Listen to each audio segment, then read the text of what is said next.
Welcome to Gino Spotlight. Ding. Relax, sit down. Coming out of PE town. One drink, find a shot. Never mind your liver, get to Gino Spot. Gino Spot. Get to Gino Spot. Gino Spot. Have a laugh, have a giggle, and exercise your middle. Have a Gino shot. Gino Shot. Get to Gino Spot. Gino Spot. Get to Gino Spot. Gino Spot. Have a laugh, have a giggle, and exercise your middle. Get to Gino Spot. Gino Spot.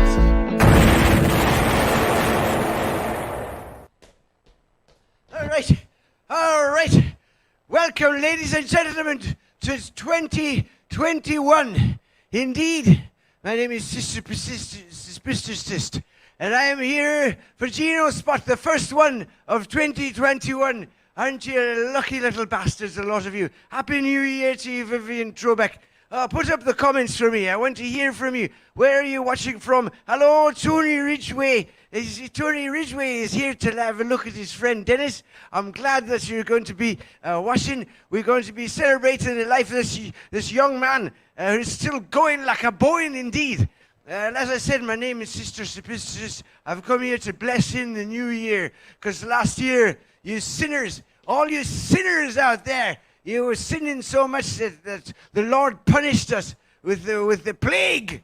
And now look at us. We're sitting all masked up and everything. And I've got my mask as well. This isn't my mask. I'll just keep it like this. It's all right. You can go to Dubai, or you can go to the Vatican. Go to Dubai or go to the Vatican.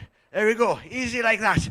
And I hope you're all doing good. Hello, Anne McGrew Wallace. Lovely to see you too. I'd like to see some French people on, you know. Margou, indeed, with a silent X. In Africa, of course, it would be Margou. That's right, Margou. It's the lateral one, the Margou. That's right, the lateral click. Of course, and I hope Carol Jacobs, Arena Riverside Resort, of course you're there. You're all crazy bat, and indeed you're always riding around on your horse all day, mad in your head. And Arthur Mutlow, what a lovely sight to see. Arthur Mutlow, of course, very involved in the motor industry. He owned Ford. He kicked out Henry Ford back in the day, and he made Samcor. I'm surprised he didn't call it Arms Corps for Arthur. No, that wouldn't be right. All right, Alex Woods, lovely to be here as well. Happy sister from Chichester. Oh, lovely. The sister from Chichester, indeed. Lovely to have you as well. I don't know, send a picture of your monastery.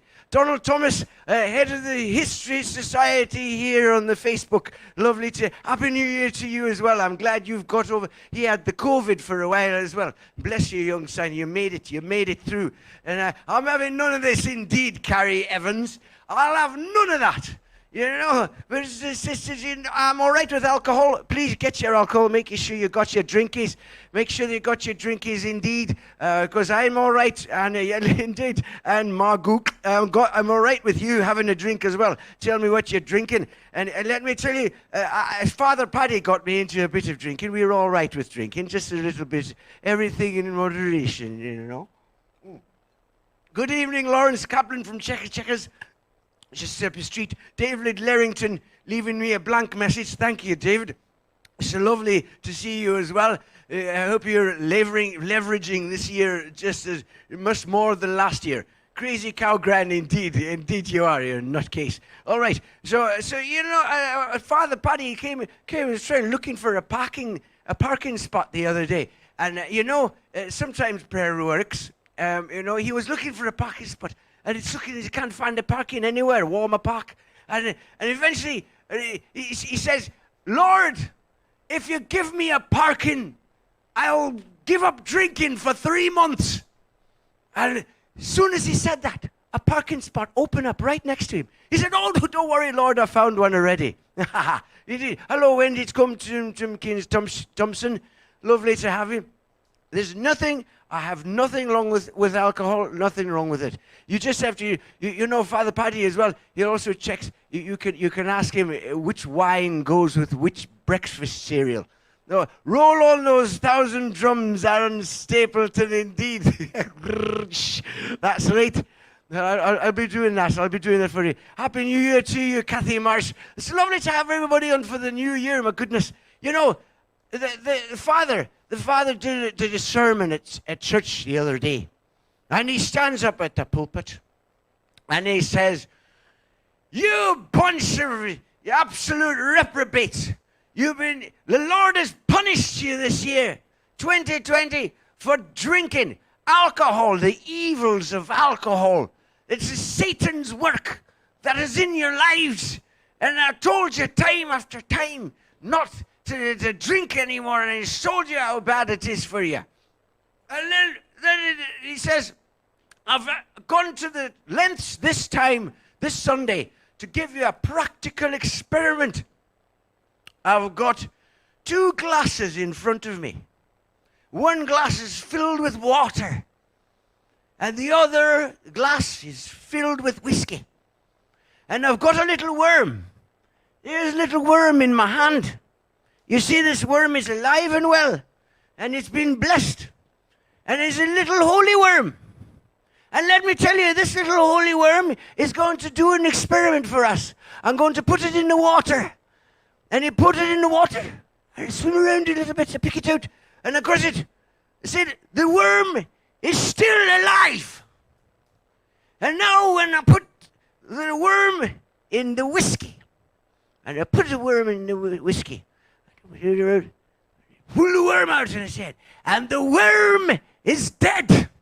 Now you tell me, what does that prove to you? And the man stands up and he says, "Well, if you drink whiskey, you'll never get any worms." Indeed. Indeed, ladies and gentlemen, it's time for Gino Spot. I'm not going to bugger around too much anymore. Let me sing a song for you. Hello, Stuart Pod Guitar. Lovely to see you. I'm going to sing a song for you now. I think I'm going to pick an album that I bought, my first album I ever bought. All right, here we go.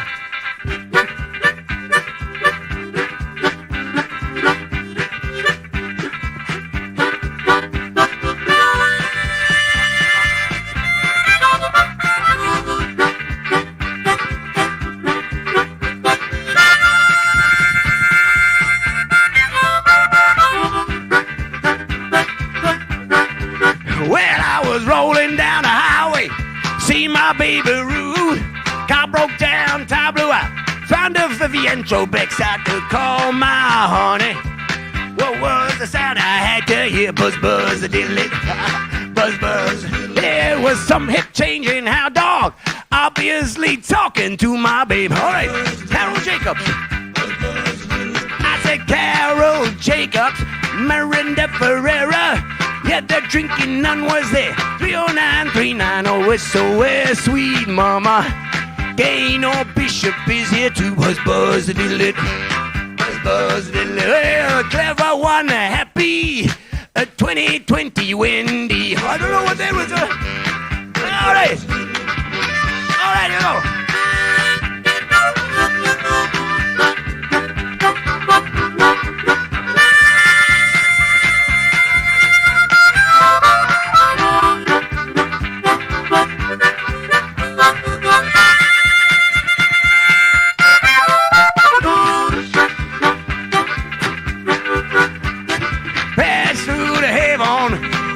Concern. Hi, Gino. 30939, oh, it's so sweet, mama. Fetch me to heaven, get me through. Got the marsh. Got the marsh. Well, that's some hip changing hound dog. Obviously talking to my baby. Buzz, buzz, diddly. Buzz, buzz, diddly. Buzz, buzz, diddly. Buzz, buzz, diddly. Buzz, buzz, diddly. Roll on those drums. Here we go.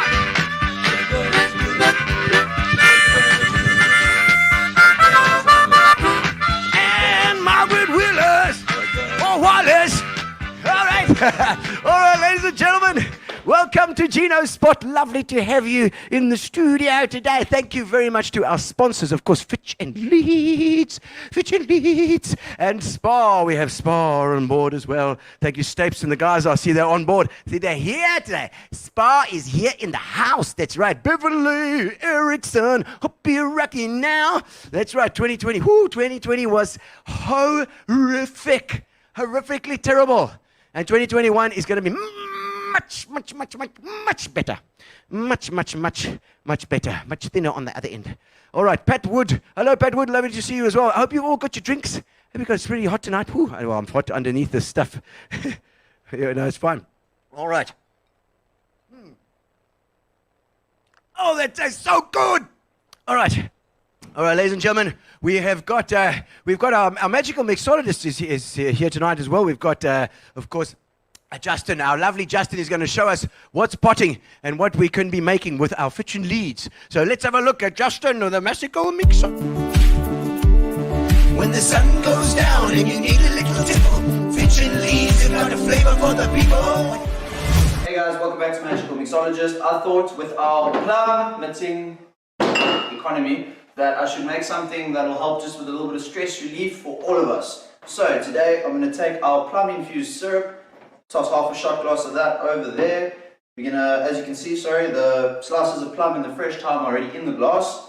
We're going to take our shot of gin, swang it right over there, and of course our Fitchin Leeds grapefruit tonic. Oh, that was nice. That was a good one. Felt nice. Alright, so we're going to top up. And of course, stir it.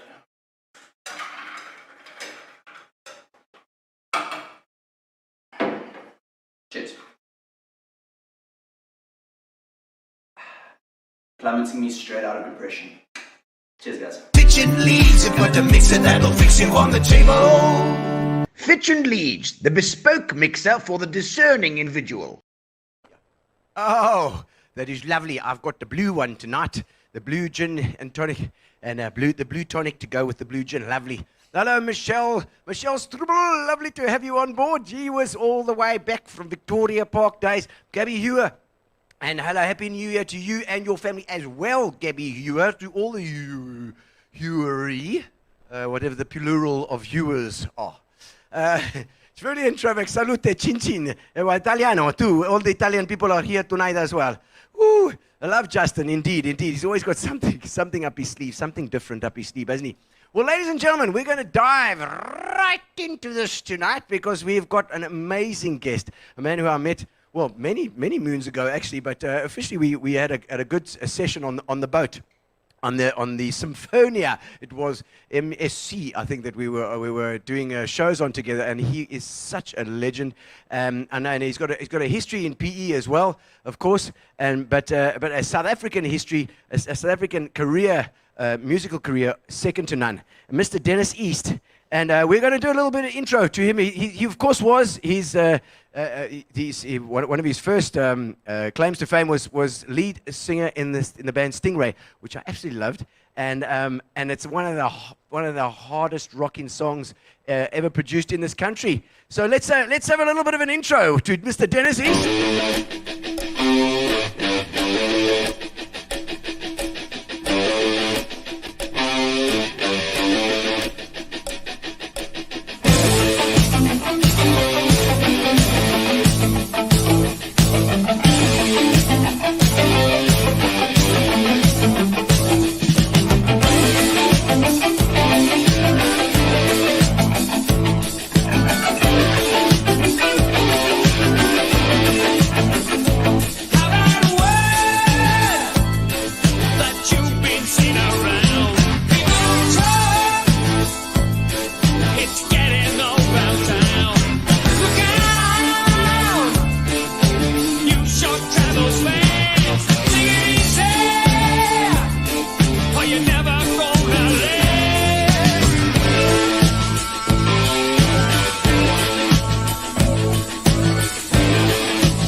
welcome to the studio, young man.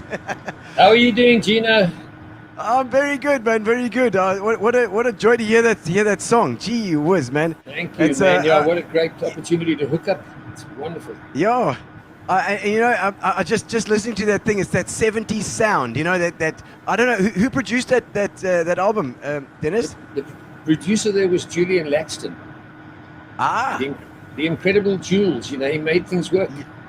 Yes, he did. He made And us so, work. yeah, I'm sure it was hard work in those days. I mean, it was tapes.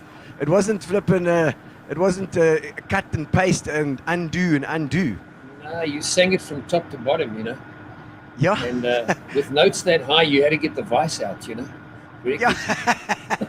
Indeed, it's insane. Dennis, that stuff is insane. I mean, that vocal part is incredible. Did you have did you do the harmonies and the stuff as well, or did you have Oaks coming in? The harmony was between Mike Pilot and myself. It was very, Mike as well. Throughout the group, Mike and I would put all the harmonies together. So we also had a very good blend between the two of us, and our harmony blend would always work. So that was the natural way to go. And yeah, it was such a joy, you know, and it was fun in those days. I mean, it's not fun, you know, less fun anymore, but in those days it was just, you know, the challenge was there and you had to deliver. Yeah, it was. I mean, it's amazing. I can't imagine how many takes you must have had to do with this bloody thing, because it's like one mistake and it's like, I don't know if you could drop in back then. That was 79, wasn't it? So, yeah, 79 we recorded that. You could drop in, but you try to get it done without too many glitches, you know. But certainly it didn't take 5 minutes. It was a lot of hard work. Absolutely. I mean, in my early career, I did an album or two on tape, and it was with Fostex, the Fostex tapes, which there's Andrew Young. Andrew Young saying, how's it? Andrew. Hello, Andrew. Hey, my good friend. Yes, I believe you've produced some of his albums as well for Andrew. Is that right? I did an album back in around about 94, I think, and Andrew will correct me, but we did an album called Soul People, and that's Andrew's it. been doing it ever since, man, and he does it wonderfully. What a player. Yeah. Yeah. Andrew, you are phenomenal, my man. No, he's awesome. I'll tell you, and I'll tell him too. You know, yeah. Definitely. I mean, the first time I saw him was at the Boardwalk, I think, and he sax. I mean, he just blew me away. He's just unbelievable in that saxophone. Yeah, he really is. I had the joy of seeing him in Cape Town about a year and a bit back, and he was blowing as well as ever. Yeah, no, he still is, and I know he does shows here every now and again. So Andrew, we'll have a jam sometime. I hope at some stage we'll have a jam together. It'll be great. Yeah, I'll join him too for sure. Yeah, I mean, let's go. That's Stingray. Let's go back to the beginning, Dennis. Let's rewind here. Dennis East, all the way from born in where? I was born in Durban and grew up in a little place called Pietermaritzburg. In KZN or Natal in those days. Yes. And yeah, Pietermaritzburg, where they can't speak Antikaans. No, they can't at all. They speak. They say "Ek kan nie Antikaans onderstand." That's what they say in. It pretty much sounds like them. Yeah. It is. But wonderful, and man. You know, it was wonderful growing up there in a small town that had a great hotbed of music. You know, KZN had great people coming all around the country, really. But there were some great musicians down there. You know, and it was really you find the smaller towns tend like. I mean, Uitenhage, even Uitenhage, yeah, has birthed I don't know how many musos. This is Wendy saying she's remembers seeing Dennis along with other performers before His Majesty's Theatre. That's correct. Oh my goodness. Yeah, do you remember that, Dennis? Yeah, I was still young and handsome, you know. Now I'm just handsome. But yeah, I don't know. No, those were the days, man. The days when we got up and we did it, you know. And it was wonderful. Just a joy to be part of the industry. Yeah. I mean, well, so you're born in Pietermaritzburg. You grow up there as well. Go to school there as well. Yeah, I was born in Durban, and then my folks moved to Pietermaritzburg, and I kind of went to school there. You know, until they kicked me out, and then it was great. And then of course, eventually moved to Joburg because of wanting to be a superstar. Yes. Well, were you doing music at school already or not? No, no. I think Nice. music at school was pretty boring. You know, you'd be given something to play like a tambourine or a triangle, and that was your limit. Yes. So, yeah, but my love for music was always there. You know, my late mom Okay. was an incredible musician, great concert pianist. Oh wow. And, Okay. Fortunately, a little bit of that rubbed off. You know, so it was Yes. And do you play keys as well? keyboards, yes, yeah. Yeah. You know, in my own way, and as part of my production work, I have to rely on keyboards Yes. and guitar, and that's probably, you know, I'm okay at that. Okay. Yeah, so you get by. You have to get because you have to learn it to you realize you can't get musos in all the time to flip and do what you need to do. Yeah, I use the people that can play properly when I need to. Yeah. You know, I'm doing final records. You get the right people, but Yeah. you know, I play well enough to be able to arrange and produce, and that gets me by. Yeah, oh, absolutely. So nothing really at school, but then after school, what got you into singing? I mean, there's normally something that there's a spark or a guy that just tells you got a good voice or something. Did you do stuff at school, or did you do like plays or No, acting or I think anything? it was a passion that developed at school, and you know, school kind of became second. And my folks tried to dissuade me, and my mom wanted me to take music theory, which I refused Oh, to right. do. You know, I needed a guitar first of all. That was what Yes. I did most. And then Because when that I was went for the to music- chicks. the chicks love guitars, man. The ugliest guy with a guitar still got the chicks. Yeah. But you know, no, but it was wonderful thinking back to that, and it's a long time ago. You know, and I'm just grateful I'm still here. You know. Yeah, for sure. So first band, where was that? In Joburg or in Durban? No, in Pietermaritzburg, there were school bands, and you know, you went from sort of 3-piece to 4-piece, and then when I came out the Air Force, I was asked to join a band called the Statesmen in Pietermaritzburg, which Statesman. Statesmen, yeah. Now Malcolm Watson, who joined the Rising Suns, and I kind of got to replace him with Okay. another guy. And ironically, when I moved to Joburg, I joined the Rising Suns. I got a call when I got up there and said, "Would you like to join?" Our Okay. lead singer's leaving, and I thought, well, that's nice. You know, it's a nice step up the ladder. Well, nice for you, not nice for him. Whatever happened to him? No, well, I think he just had enough. You know? Oh, right. Yeah, I hadn't had enough. Okay, all right. So I kind of climbed in, and that kind of developed into all sorts of other things. Yes, yeah. I mean, so Rising Suns was a well-known band back then. Did you record as well with them? Well, I did recordings which were kind of covers of what they'd recorded. Okay. I never did the original hits. Going Down Jordan and How Do You Do, and those songs were hits Okay. by the original band. We'd Oh, I re-recorded see, I them, see. but no, they weren't the originals. And I'd already started my solo career by that time. Oh, wow. Okay. Recording for RPM Records in 1973. And Okay. yeah, it was kind of RPM. RPM, yeah, okay. record producers and manufacturers. They became Yeah, part of the Gallo Group eventually, but a guy called Chris I remember those. People remember those on the records, the RPMs, the EMIs, with CBS.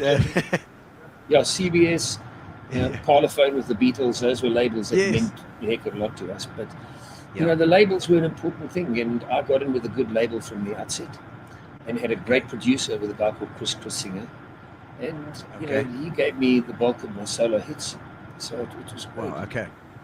And so did you start? You started recording and just releasing stuff back in the early '70s there. Yeah, I and recorded in then- '73. It was what they called a turntable hit. You know, it was a thing that radio stations climbed all over, but Yeah. it didn't sell. Okay. And then Chris found me a song, and of course, knowing, you know, in those days you kind of know more than you think you know. And when Chris played me Yes. songs, he said, "This has got to be your first single." I said, "Are you off your head? I can't record that." Well, I did, and I had my first top 10 single, the song called Gee "The whiz. Rose Has to Die." Yeah, and that Okay, was, okay. you know, he persuaded me, and he was right on the button. Every song Wow. he chose, he was right on the button. So he knew his stuff, that chap. He knew his stuff and my stuff and what people would buy, you know. Yeah. And I mean, you begin learning. You learn fast. Yeah, you have to. And also, I mean, I think it's a case of as a musician, you've got to step back, and sometimes have some take in the truth. If something's good or something you think is amazing is not great, or something that you don't think is great is actually the one that's going to happen. It's like that. You've got to listen to the other guys. I, as a drummer, I always say that my biggest lesson was playing with my first guitar player, who just told me to just shut up. Because that's nice. How can you tell a drummer to shut up? The hardest thing. It is. Yeah. But you need to, as a musician, and when you're playing with a band, especially, to actually play for the song as opposed to for yourself. Yeah. And, well, you're part of an ensemble. You know that being in bands and stuff, and you when you're in a group, you're part of the group. It's not you and them. And you learn to listen to the people that are playing around you. Particularly your rhythm section. Your bass and drums are the nucleus of it, and then everything else kind of falls neatly on top of that. But if you've got solid grounding in a band, you've got a great drummer and a great bass player, kind of half the work is done. I see Lee Miles saying hello. How's it, Lee?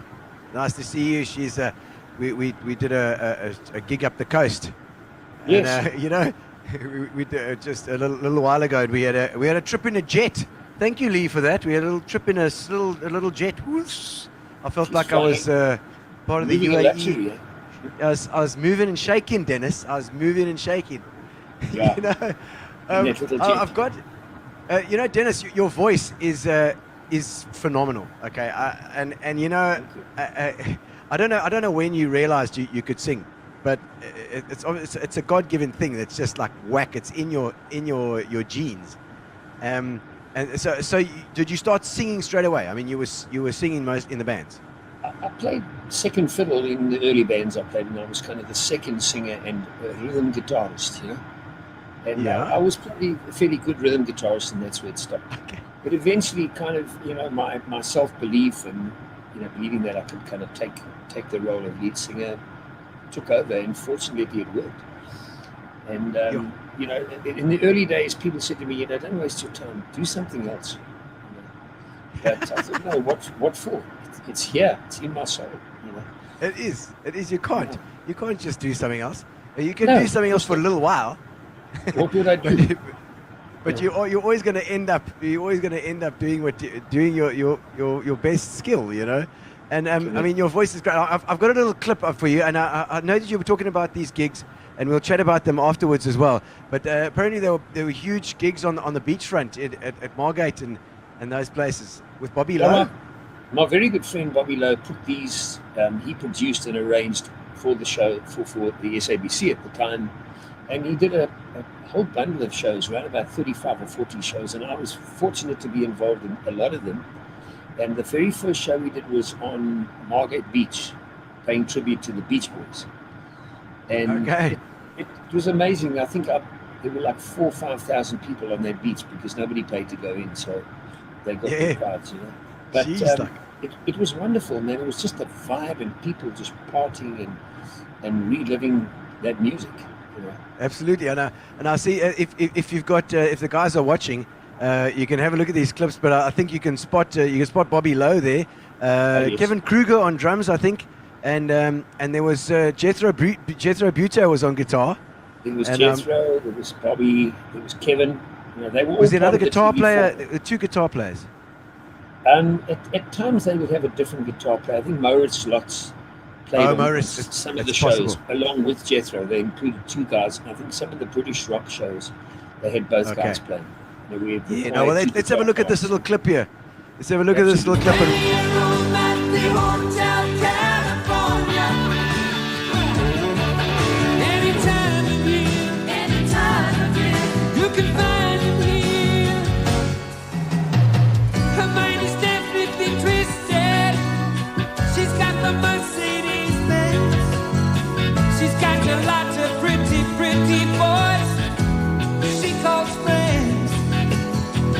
Now they danced in the courtyard, sweet summer.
You dance your shoes, here we go.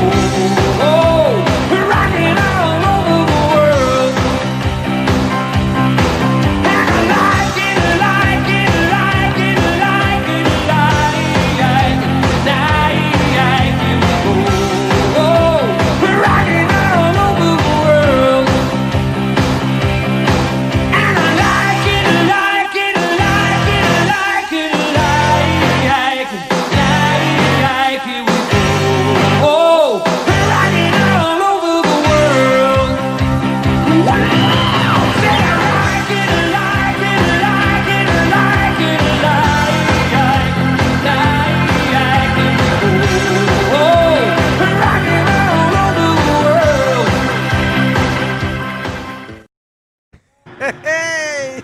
Yo, some familiar Couple of faces there. Yeah. You know, I checked that though. Did you see the guy in the audience there? There was a Vernon Kukumur there, right there. And he was fiddling a couple of clip drifts and he was on his way. Windgat. That's classic. Oh, no. That looked like such a Joel. Gee whiz. And I Oh, see man. definitely that was Morris Lotz, I think, behind there. There was Moritz and Jethro there. And Jethro And, together, jawling. Some people. And on that bass grew was up that kinda Gary left Van us, Sale? you know. Who was that? No, that bass was Denny Lalouette. Oh, Danny Lelouit. My great friend Denny, man. He's still doing it until he's one of the best around. But you know, I spotted brilliant. Lorraine Shannon there. She's not with us anymore. Kevin Kruger not with us Shannon. anymore. Jethro Jethro not with us too. anymore. Yeah, Jethro Yeah, also man, passed away. Such great musicians, great people. Yeah. Just such an asset to this industry. You know? Absolutely. And Bobby Lowe, you still in touch? Yes, Bob and I speak at least once a week. You know, we talk Okay, about the old Alan. times and the songs from way back. Alan's saying nice mullets. There was some serious mullets in those days, eh? I tell you. And you could Oh, wear there that was a mullet tash. without being too hassled. Yeah, the tash and the mullet were kind of in fashion. You know, so they were in fashion, we wore them. Yeah, absolutely. And you Yeah. made them big, man. You made them big. Yeah, Good, I'll tell you good, what. good. Please don't say, spend the nights on the road with my dad's band. I remember Dennis East. Damn It, I Love You was widely covered. Rose Etzdai was a family favorite and always supported SA musicians. He's definitely one of my favorite singers. Excellent to see him again. That's Michelle Shekel. Michelle, she's a trumpeter as well. No, Michelle. Good to hear from you, Michelle. Thank you. Thank you for the kind words. I think Ronnie Shekel was her dad. He used to play keys. And Yeah, I can't remember the name of his band. Michelle will be able to get you the name of his band. I can't remember what his band was called, or Ronnie. It brings back such yeah, incredible memories, you know, to see people like Kevin Kruger playing there. I mean, the guys were powerhouse. They really were, you know. What a drummer, hey? Yo, I tell you, I've seen him live as well. And incredible. I saw him with Vinny and the Viscounts, with Bill Flynn. That's right. That's right. Incredible. We had a great bunch of people in those days, you know. and also SABC doing your thing, which had the best cameraman, the best lighting.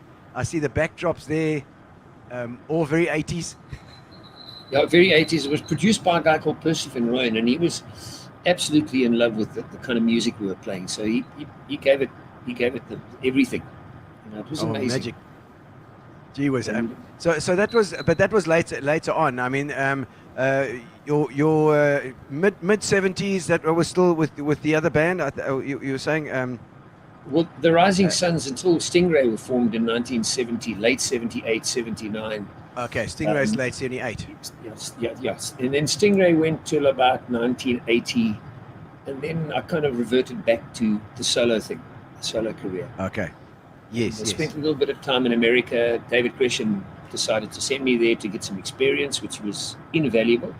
You know, Gee, was gruesome Gresh. You know. Oh man, David's still around and he's still doing it, and we speak quite a lot. And is he? So I've got a lot to thank him for. You know, a lot. Yeah, well, he's a legend in this music space, you know. Absolutely, true legend in South African music. Pam Devereaux Harris saying hello. Yeah, she produced a video of "Damn It, I Love You," my first version of it. She produced that video. You know. Oh, fantastic! And, I should have got that video somehow. I don't think we got it. I couldn't find it. I think they banned it. No, I don't know what they did. Did you take off any clothes in it, or? Not quite, but they hit me with a fire hose in the middle of the video just to make me look like I was sweating. It's quite interesting, you know. Yes. Yeah, and it was like a day shoot, and damn, got it together, you know. It was great He work. was, was that put together by your record company at the time, I presume? Yes, David and them funded that because, you know, it was Okay. an unexpected hit. Damn It, I Love You was a song that was originally a hit in Germany, which was #1 for 31 weeks in Yo. in their language. And David said, "Do you want to Okay. write lyrics for this?" And then whatever the German title was. And he said, "It means, damn it, I love you." So I thought, cool, I'll write that lyric. And that's what I did. Okay, So- well let's have a look at this. Let's listen to the song. I think Gary's put together something. Let's have a quick Okay. squiz.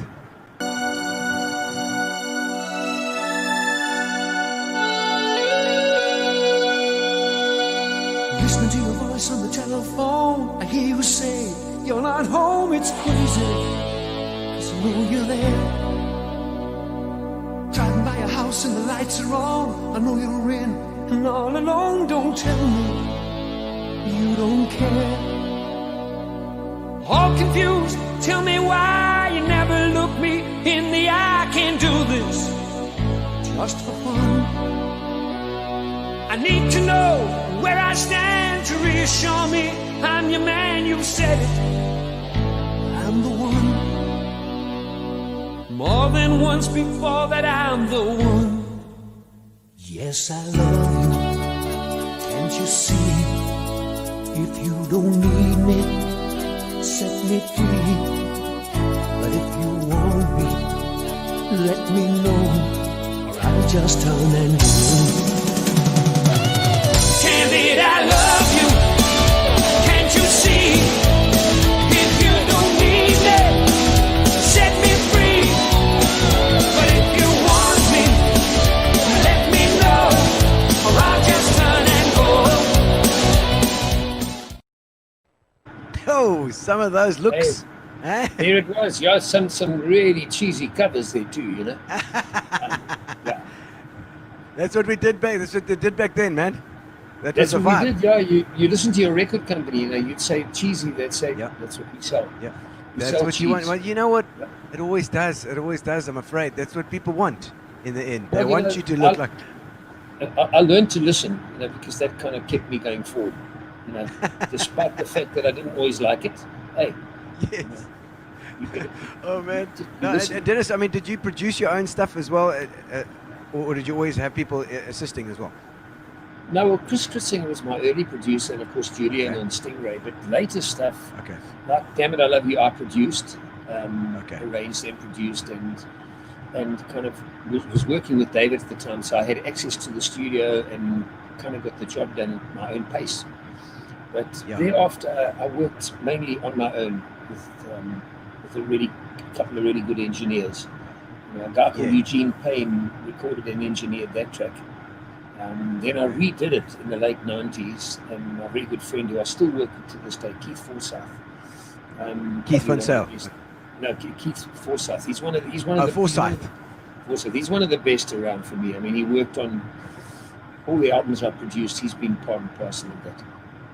So- Okay. Okay. Yeah, because I mean, you know, like we were talking about back then, it was a hell of a job to get that stuff, these albums done.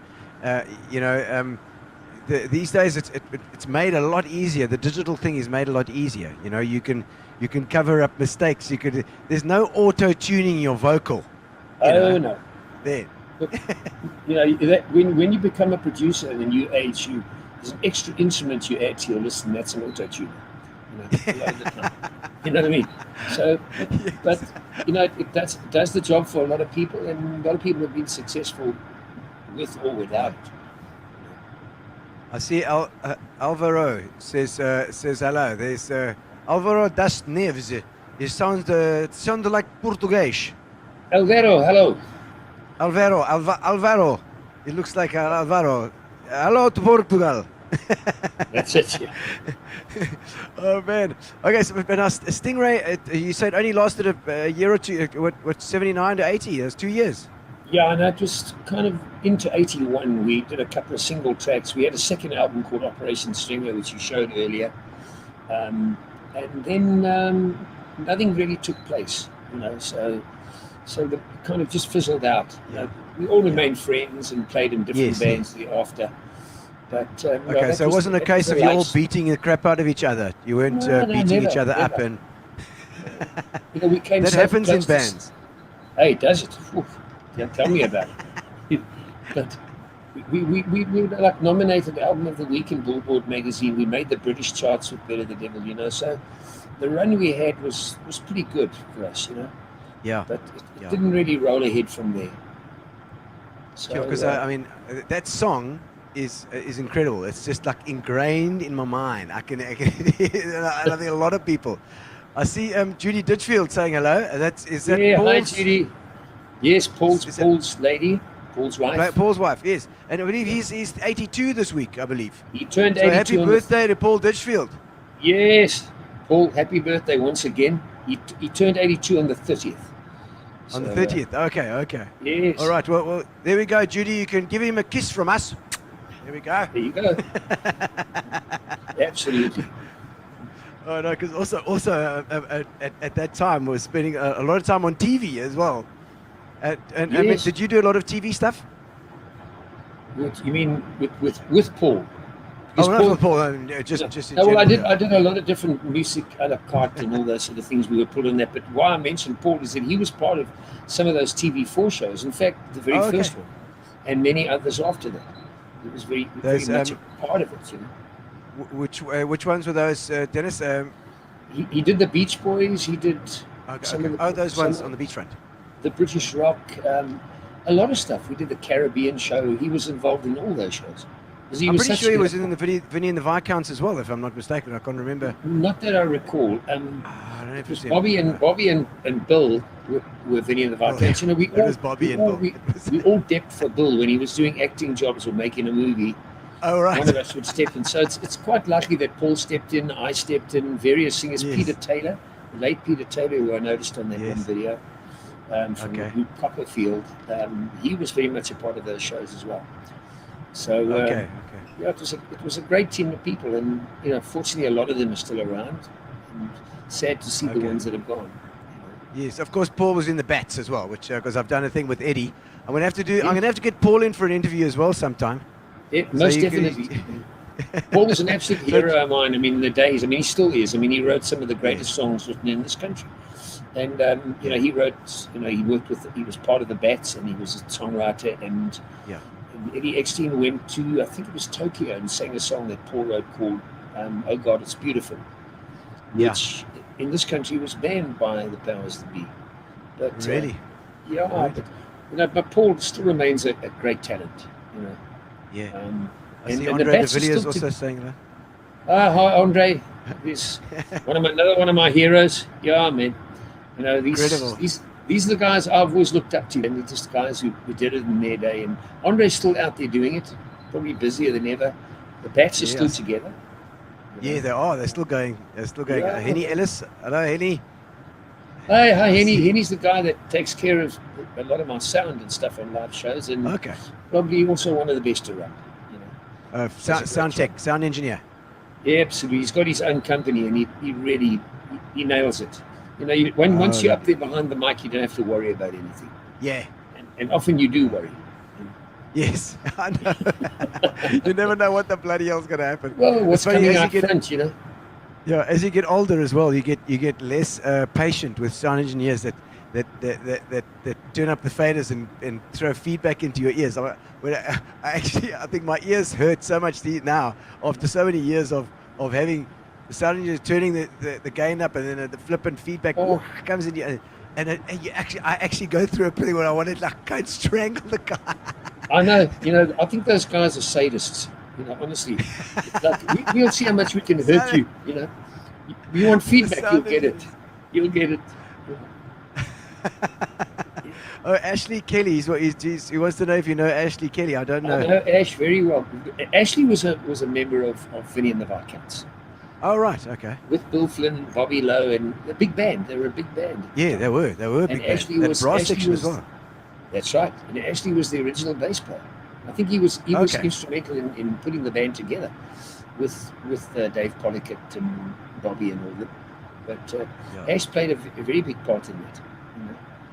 Yeah, these musos are unbelievable. I mean, I think people don't realize these days what goes into it, because these days it's so often programmed. It's you get these loops, these bass loops, and these drum loops that they're just sort of the producers just cut and paste in, But when the guys were playing and you watch them on stage, unbelievable. Says Paul says this is Judy saying, Paul says one of the greatest thrills was having Dennis sing his songs, especially Rainbow Over Manhattan. Yeah, what a great song, and it kind of captured what Manhattan is about and was about. Yeah, and it was way before the 9/11 thing, and yeah, it was a great song. I've actually recorded it twice, but yeah, okay, one of those great songs. Well, it must be a pleasure to have you sing one of those songs. Well, it's as much as a pleasure for me to sing them as as it is. And now, Dennis, are you still producing now? A lot less than before, because the album market is kind of diminished. It's with downloads and streaming and stuff. Yes. And my work now is more doing single tracks. Sometimes I'll be approached to do 3 or 4 tracks, and they will release them as singles, and then it might eventually end up by being an album down the road. But the days of doing 14, 16 track albums are a lot less, and I did a lot of them. I think we produced, between Keith Forsyth and myself, we worked on about 200 albums, as producer engineer. So that is unbelievable. but that was our bread and butter, and we were grateful that we had the work. So those like I said, today it's a totally different scene. The way you market your albums, the way or your songs. I said Jigs is saying hello. I don't know. Yes, Jigs. Hello, Jigs was the second bass player in Stingray. Eddie Boyle was the first. Then Jigs took over from Eddie, and was with the band until we wound it up. Also a great player and a great guy to be with. Oh, lovely. Really fun guy. They're all fun guys, man. Yeah, they are. No, it's because like producing an album back then as well, producing an album now, a different story. I'm sure. I mean, have you got any? What would you advise for somebody that wants to get into music production? Look, I think first of all you have to have some sort of hold over an instrument of sorts, obviously, to understand what music's about. And a lot of the guys are producers that play absolutely everything. From they program the kit, they even play the kit sometimes. They play the bass. I play a lot of my own stuff, but I still believe in using the guys who are the experts at it. And it's more technical nowadays. And I think learn your instrument and learn the trade. Learn what you're using. If you're using computers, know what you're doing. Because I went from the analog age into the computer age, and fortunately I decided to kind of move myself into it to understand it. Yes. It's very different with cutting and pasting and editing and all sorts of other facilities. So kudos for that, because it's such a big jump. And a huge jump. It's a huge jump, and the guys who have done it have been successful. And the whole thing is, it's not easy in this business. You've got to work hard, and the guys who put their mind to it, they stick to it, are going to be successful. I know a bunch of young producers who are, for me, out of this world. They do a great job. They're very musical, and they know what they're doing. And you just got to believe you can do that and go for it. But a grasp of an instrument is a big help. I see Miriam Stockley saying hello. She says, "Well, hi, Mary, how's it, man? Yeah, this is absolutely wonderful, man. She, her and her sister Avril, we were part of a vocal group that got booked for all the sessions, and our initials were MAD. So, as in Alfred E. Newman Mad magazine, I think the girls had T-shirts made with the MAD on the front, and the session bookers used to just phone and say, "Book Mad." And did they book Mad? It was great. Great. Mad bookings. I'm glad. You see, she's glad to see you still got your sense of humor. You're damn right. There's not, if you're going to be in this business, you better have a sense of humor. You better. You're gonna have to. No, we had some wonderful times, man. In the studio, live shows. It was a gas. It really was. Mad rules, she says. Mad rules. They did. They still do. No, we had a wonderful time, man, and we were kind of flavor of that time, and in the studio every day. These studio guys. I mean, we just mentioned it, like Daniel Alouette and Kevin Kruger. Those were and Maurice Lotz. I mean, those guys are all in the studio all the time as well. Well, Brilliant music. Those guys were the A team, and some of them are still the A team. You know? Yeah. You know, Denny's still around doing probably the bulk of the work, and is just an awesome musician. You know, along with a whole lot of other people like Maurice Lotz and Ray Green and all these guys, these players. Vinnie Henrico, great drummer. You know, these guys are still out there doing it. Yeah, and yeah, just like raw talent. I love it. I love that. I mean, are you producing at the moment? Are you doing during lockdown? Have you managed to do anything, or I mean, have you been doing 1 or 2 gigs as well? You know, I hate to make the use of the term, but I'm kind of doing my bucket list album. Maybe there might be a few buckets along the way, but you know, I'm doing songs I've written and songs that I love, and I'm doing them at my own pace. You know, I've put vocals on some of the tracks, and I listened to them and thought, that's rubbish. And I spoke to a very good friend of mine, a wonderful keyboard player called Yakinel Mouton, who's worked with people like David Foster, Richard Marx. She's just at the top, and I spoke to her yesterday. I said, would you produce my vocals? I need someone to hammer me. You know, it's very hard to produce yourself. It's true, you need that guy. No, you need to get whipped around a bit, you know.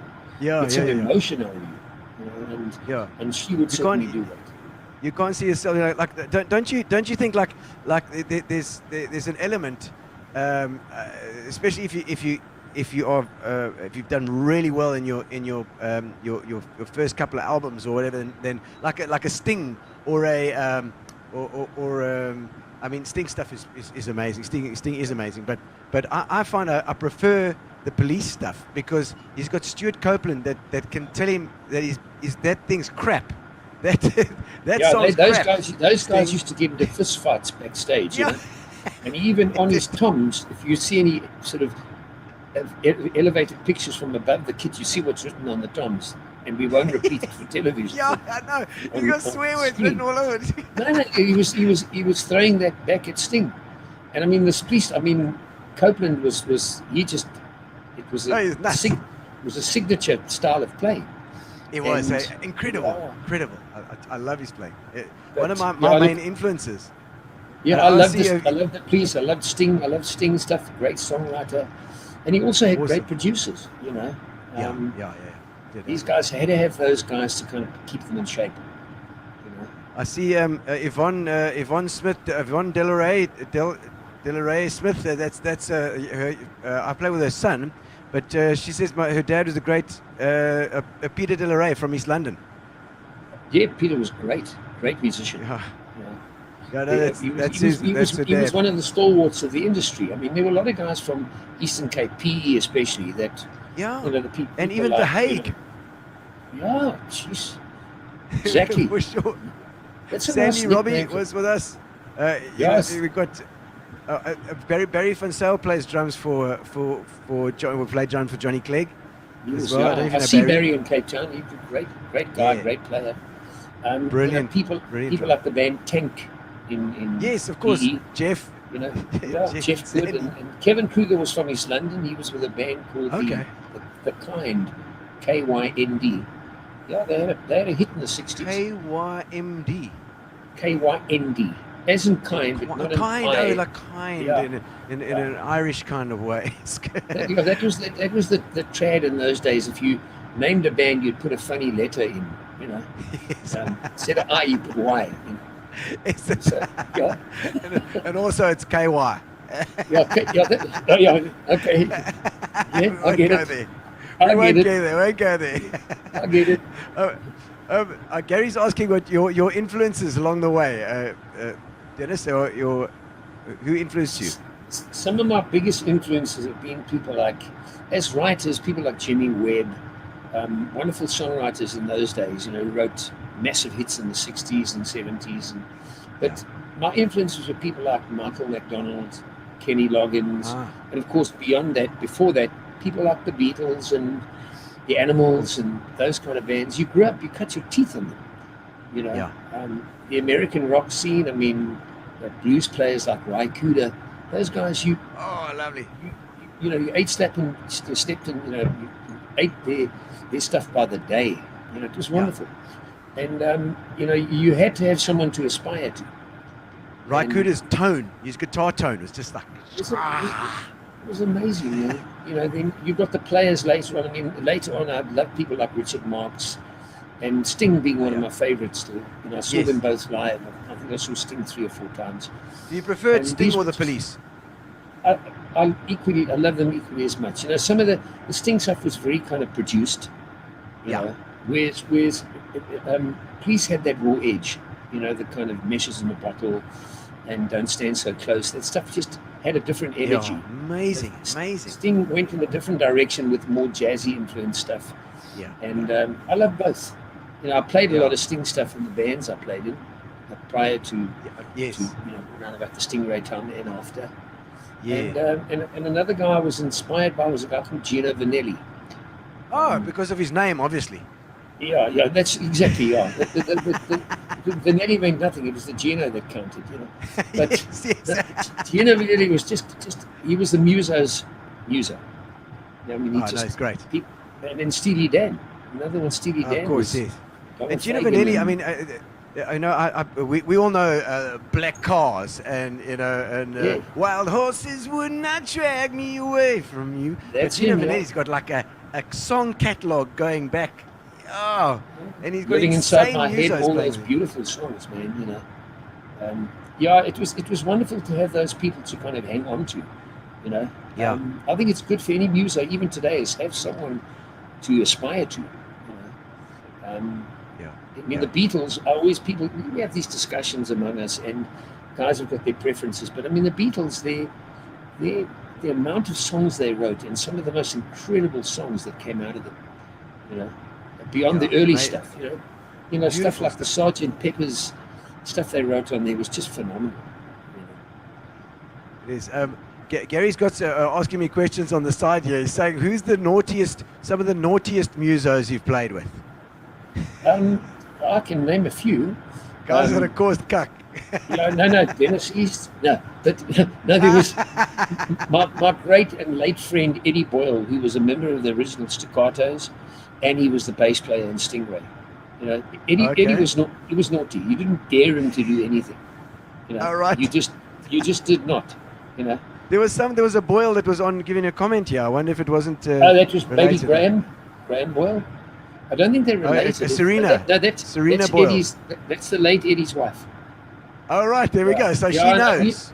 We still chat. Yeah, she's been around, part of my life forever. It's amazing the people you've got along the way. Gary Sampson. Yeah. Gary Sampson saying, what happened to Sean, who was the drummer from Stingray? Sean got out of the music game and went into the computer business and did incredibly well. Oh right. Sean was he was a drummer. We called him the panel beater. He was just so powerful. No metronome could keep him with him. He was just he was incredible. I listened to the album. He's got a great feel. It's just a real natural feel. No, it was just head down and hit it. Sean is still around doing very well. I bumped into him some years back at an Eagles concert. And we were both major Eagles fans, So it isn't all my influences. I keep calling on them now, but Serena's saying it was the naughtiest ever. Who was me? No, the Boyle as Eddie. Eddie. Eddie was known, man. He was just so many things you can talk about Eddie. You can talk all night about him. But he was one of the most colourful characters in the business, and a great musician. He could rock. Do you have any today, if you had to look out there on the music scene, have you got any musos that you enjoy? You say that compared to the guys from back then? Yeah, I think most definitely so. I listen to modern bands. I love people like Dave Grohl, Foo Fighters. Yeah, I think these guys. Foo Fighters. Wow. Incredible. Incredible. It is. They write, they sing. There's a bunch of guys that are out there still doing it now. The guy from Green Day, Billy. Oh yeah. But he did an album with Nora Jones, which was a country album. So it Gee just whiz. shows the versatility of these The guys. versatility of the guys. Absolutely. Ed You know. Sheeran. I mean, I enjoy. Ed but Sheeran's I- phenomenal. It's just, but a lot of those guys, Ed Sheeran, Sam Smith, writing, singing great songs. Yeah. Tell me the one thing I did want to know is because it's I'm a bit of a history. I'm a nostalgic old fart as well, Dennis. Yeah, I'm also a nostalgic old fart, and I will stay that way. But Dennis, I mean those early days. Darren Mann saying hello. How's it, Darren? Hey, how's it, Darren? Long time, man. Says, Another PE boy. Another PE boykie, absolutely. And I actually was talking to Alfie J a little bit earlier. He sent a message. He said you did a thing on I'll Go With You as well. We did. We had a show on a Sunday. What was his show? And he would get me on a Sunday night to talk about local. The home drive or the home, something like that. Homegrown or homegrown or something. It was great. It was great to be involved every Sunday night on the telephone. Yeah. Okay, so did you phone in on the Sunday nights and have a chat? No, they saved me money. They phoned me. Oh, right. Of course. Please call me. Please call me. If it didn't ring, I thought, they don't need me anymore. See, Dennis is one of SA's treasures. You're quite right, Dennis. Awesome stuff. Ferdy could see us saying hello. No, Thank but you, what Ferdy. I wanted to find out, those Springbok Hits albums that came out, 1970, 71, 72, 73, 74. I remember they used to always, the Springbok Nude Girls got their name from it because they always had those women. That's right. The bars. nudies got their name from there. Yes. And Tell Mike me Pilot about was- that whole thing. Were you involved? Yes, Mike Pilot was the producer and arranger of many of those albums. And I think I got to sing lead vocal on about 26 of those albums. They would kind of match your voice with different songs. And my voice at the time, apart from the rock side of me, is I could sound like Cliff Richard, Christa Berg, sort of, Christa Berg, Joe Dolan, Smokey. Yeah. And I would get called in to do 3 songs on each album, more or less. Wow. And Mark would say, "Can you handle that one? Can you handle that one?" And we'd go in and do it. And well, I've just inherited a whole lot of them, so I'm going to look through them. Okay. You'll find, us on most of them. There were a lot of different people in the industry, like name singers and that were booked on those albums to do lead bits. Like a guy called Clive Bruce would do the Kenny Rogers tracks. A singer called Joanna Field would get booked to do ABBA. All right. And Mike did a phenomenal job on those albums. He was given kind of a limited amount of time to put together a whole album, live musos, live string sections, everything, and he got it done.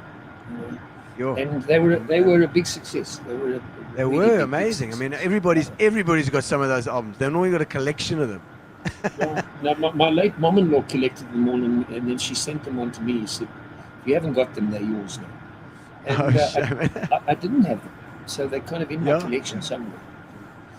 No, I just got some the other day. I went through. I think there are a whole bunch of them.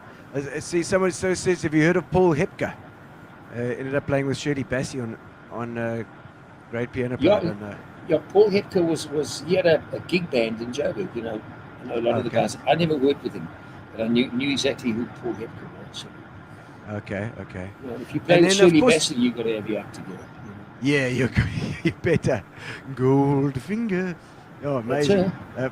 We have excellent musicians in SA with exceptional talent. Dennis, they need exposure. You're quite right. And it's, these days the marketing is changed a lot, I want to show you my very first album. What was your first album that you bought ever? I can tell you album exactly, that you took your own money and you went to buy something. I think in the days when I paid my own money, it was Cream, Eric Clapton and Cream. Wow. The album was called, a lot of guys might relate to this, they might not, called Disraeli Gears. And my first album I ever owned was a Christmas present, a double album by the Walker Brothers. Scott Walker had this deep voice, and I just idolized him, another influence. And of course, every Christmas was a Beatle album that you would play a hole into. You just play it and play it and play it and play it. Yes, of course. But the amazing thing is the first album I paid for was definitely It's Israeli gears, and then it's a cream, and then South African band called the Flames.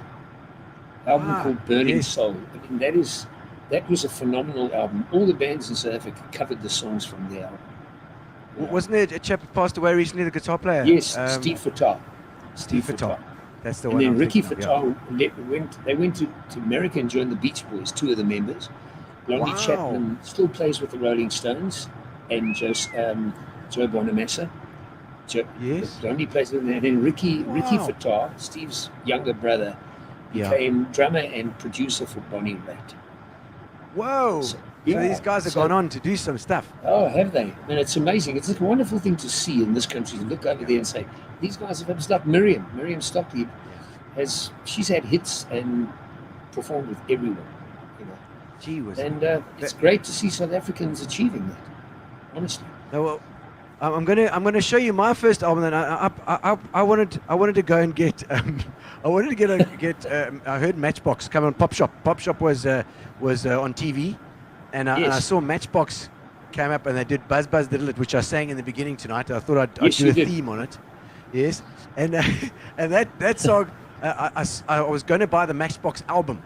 And thank God I didn't, because I went to the Pop Shop 10 where they had just come out, and I saw Pop Shop 10 and I saw Matchbox on the cover, and I thought, there's Matchbox and there's a whole bunch of other songs, so I'll rather buy that one, and that was it.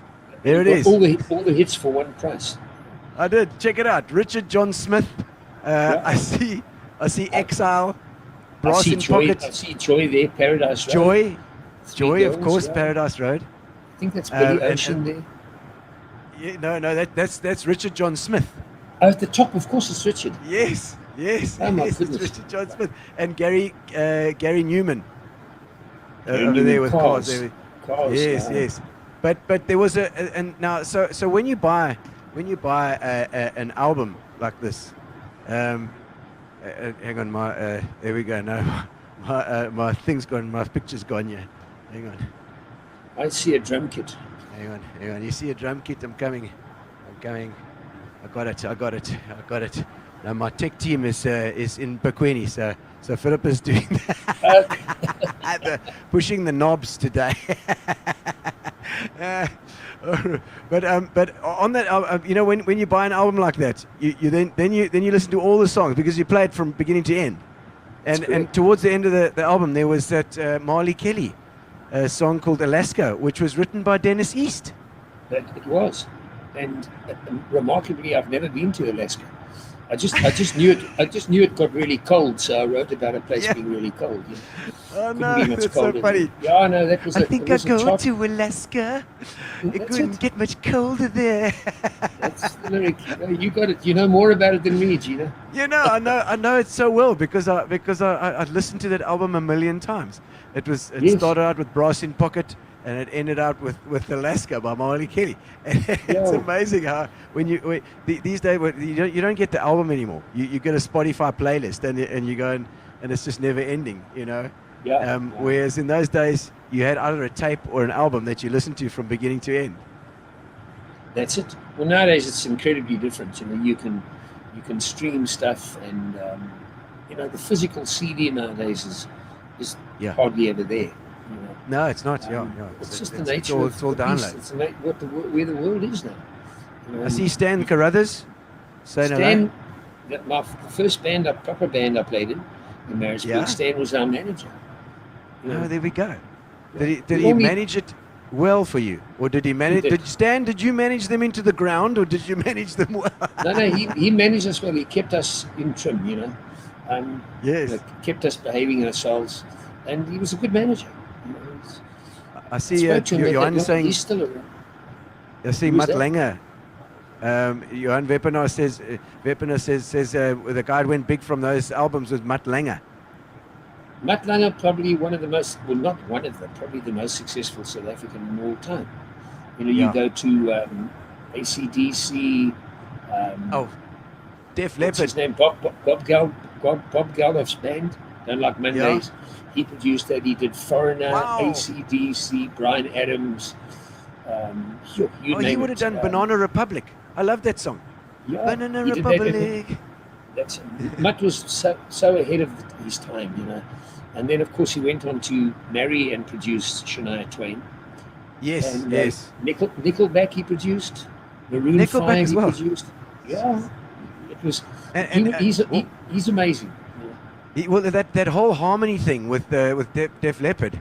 Yeah. I heard again with Bryan Adams as well. I think Bryan Adams. There was that song that "Don't Forget Me When I'm Gone" by Glass Tiger. And, Yes. And there were a whole lot of those harmonies that were in there, and I just heard Mutt Lange in there as well. I was like, That was one of Mutt's hear. trademarks, that his voice on most of those things. You know, did he sing as well? he was part of those backup sessions. You know, So to the best of my knowledge. Def Leppard, that sound was Yeah. probably mostly Mutt Lange. Yeah, I mean, he really got that band going big time. You know, the soul phenomenal, the sales were phenomenal, and of course AC/DC did 2 albums with them, No, phenomenal. Highway to I Hell know. and Back in Black. Back in Black, I think, yeah. But That no, was there a- was. I think there was some more as well. Back in Yeah. Black was obviously the big one, and One of the biggest seminal. rock albums in history, one of the biggest. So it was amazing to know a guy like that came from here, and he Yeah. was born in Zambia and kind of grew up here, and Sure. Okay. he's phenomenal, and it's great to see Michelle that happen. Michelle saying that Pop Shop 14, Dennis East, same old party. That was it. That was one of the last tracks Stingray recorded. You know, Okay. yeah, it was a track that was on our best of. Never appeared on a full album. All right. Yeah. Viv saying music was good back then. You know, I agree, but there's music out there that still stands up on its own 2 feet. You know, Yeah. I think it was a time that was so memorable and brings back so many good times for people. You know, looking back and where they were at the time, and you know, where you were in the world when you listened to that particular song, and you know, and hopefully in 20 years' time, people will be doing the same thing about today's music. Did you do the gig scene like you know, a lot of the guys used to do hotels and the hotel scene, you know, of 6 months here, 6 months there. When I joined the Statesman, we did like Joburg, 3 months in Hillbrow, another 3 months in Rhodesia, Zimbabwe, then Pretoria, then Cape Town, and yeah, we did mainly 3 to 6 months in each place, and you played 6 nights a week. You know? Yeah. And a cocktail hour at 5 o'clock, 5 to 7, and then you had dinner and you played from 8 to 12. And that's where you kind of made your decision whether to stay in music or not. In music. It was You're the right. ultimate test. It is. And also the test of personalities, I'm sure. Yeah. Well, you know, we always clash with management because, you know, yeah, your band breaks are too long, you know. What it was meant to be 15 minutes, that was 15 and a half, sorry. You know. but you know, that was one of the, there's nobody can tell me they haven't had that headbutting with kind of management, you know. No, you thought very differently you know, to them. Dennis, you know, you're from a generation where the bands, I mean, I've heard just about every band I've heard, they used to play these places and there used to be fights breaking out and stuff going. I don't think I've ever had a fight. Okay, maybe I've had 1 or 2 little skirmishes while I'm playing a gig, but you know, there's been full-blown fights in the pubs, you know, in their hotel restaurant. Now, listen, a while back you mentioned Sandy Robbie when he was playing with Bernie Miller in Circus, and we both shared the stage at a hotel in Germiston called the Alexander Hotel. You want to see fights? That was the place. Blood and guts and everything. You know, if the fight didn't take place, the night wasn't what it was. You know, they loved the rock band, but they wanted to fight as well. That's how you ended the night, by getting your teeth knocked out or knocking someone else's teeth out. But yeah, oh man. Gary Sampson saying, did Stingray not play in the band for Joseph's Amazing Technicolor Dreamcoat? No. Not. We That weren't wasn't part of them. that. No, we were. Okay. We were never considered for that. Okay. a You lot remember of the other Rising Suns swapping gigs with the bassman halfway through the gig? Yes, Miriam Stockley.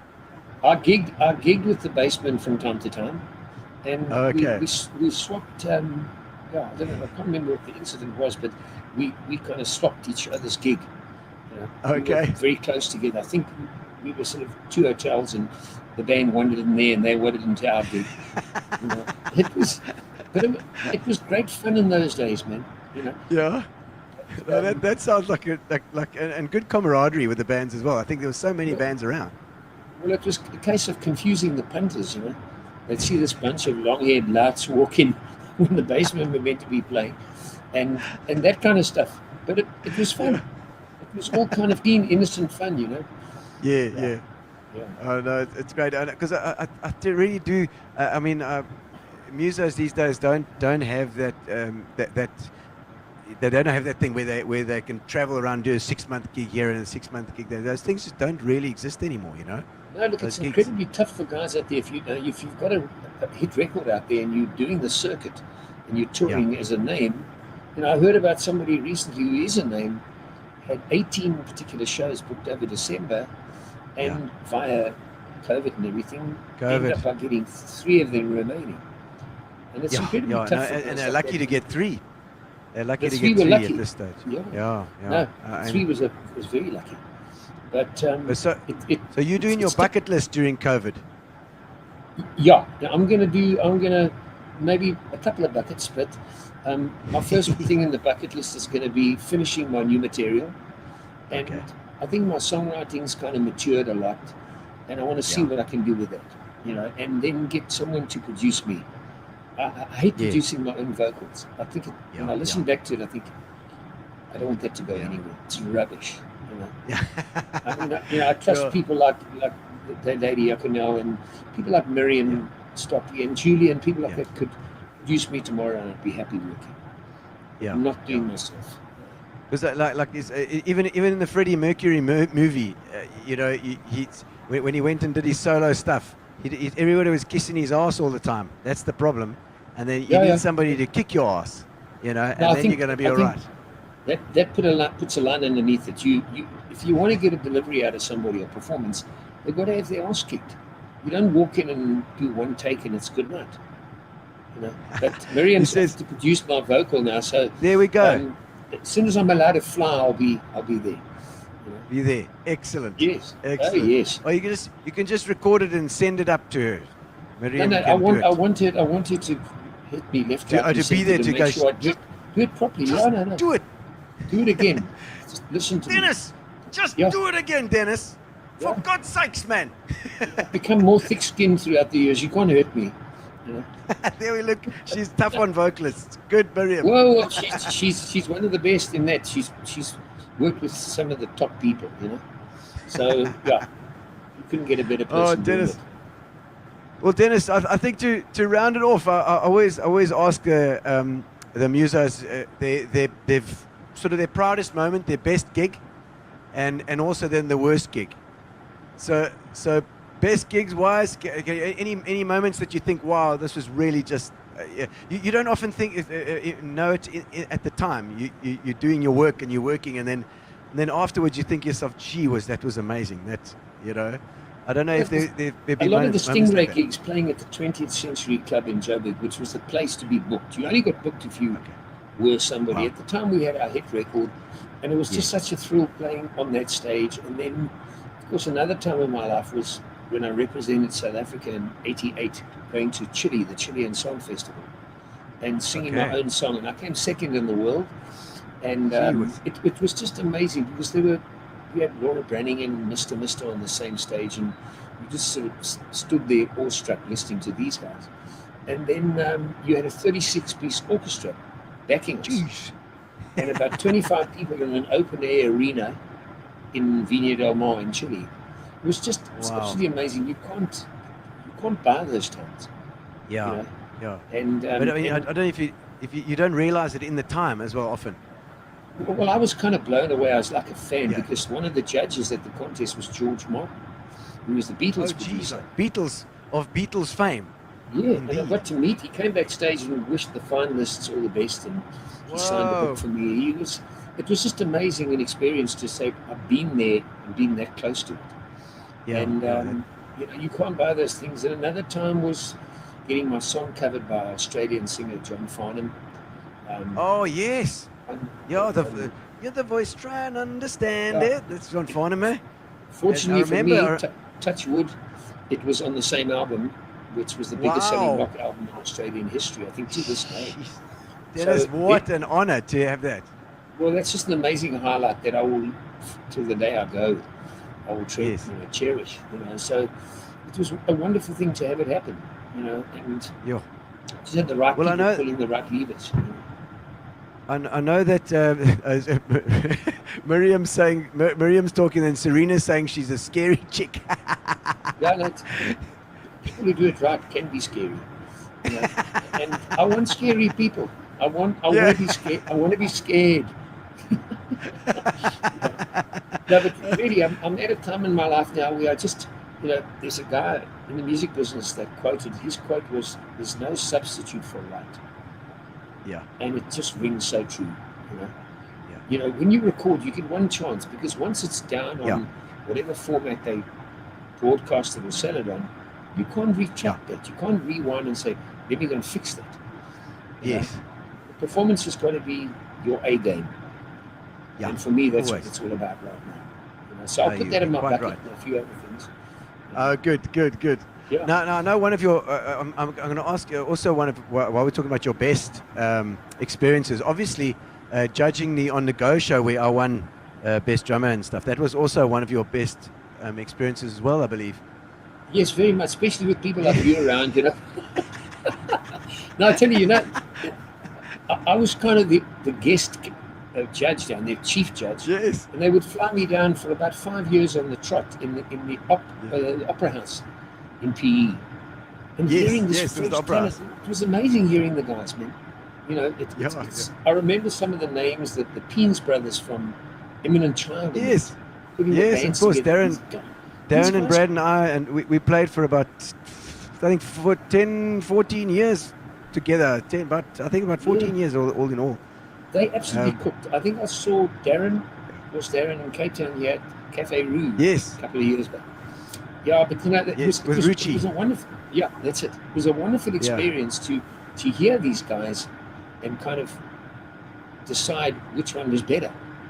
Yeah, You know? I know. You know? It's crazy. And then when you picked the wrong guy, you would sort of sneak out the side entrance before the show finished. No, but seriously, it was great being part of that side of the business. And a lot of the artists I produced, I brought down, managed to get them in there, like Little Sister, Creason. Yes. Even Of course, Kurt, Creason, I remember. Darren came with me in the early days, Yes. and he Good, sang, Darren. you know, yeah. So you were also managing these guys as well, weren't you? No, That was another I've never managed Oh, no. anybody. They were just people that I produced a lot of artists. Oh, over these produced, years, okay. and I've just encouraged the people that get these guys down there. You know, the two Okay, girls from okay. Little Sister, Debbie and Jenny Lodman, great amazing. friends of mine still, and just wonderful to work with. And I thought, guys, You know, better also come and- worked with them was Sandy Robbie as well. Sandy's of course been working with us quite a lot. He's Correct. over in Australia. I don't know if he's watching. Sandy, if you're watching, how's it? Hi Sandy, if you are watching, man. You know, great And, times. see, Great times. Mike's saying that you're one of the best male vocalists in the world. I agree with you, Mike. Well, I'm one of the best male vocalists in my own house. I don't know about yeah, no, but Vocal range seriously, unbelievable. And I still really singing. appreciate all these comments and people remembering me. You know, it's Yeah. actually amazing that people kind of shiver your memory suddenly that you might have forgotten. Yeah, but you're still going, you know, Dennis. It's testament that you're still going strong, you know. I mean, I saw you a couple of years back doing stuff, and you're still going, you're still giving it stick, you know. It's great. Yeah. Well, my wife says And, to me, and I'll kind of jump on the tables at the gigs, and I've got to that thing now. And she says, "You're going to die there," and I said, "Well, that's the place to die." You know? What a Fall off the- what fall- better fall- place? Fall off the table, you know. But the bottom line is, I love it, doing it more now than ever. You know, live shows, I Yes. interact with the people, and you know, as long as I can do that at my age, and you know, the old goat, as you mentioned Yes. the other day. I told my The wife, old she said, goat. she said, "That's what your name is from now, is you old goat." So the old goat will be out there chirping, you know.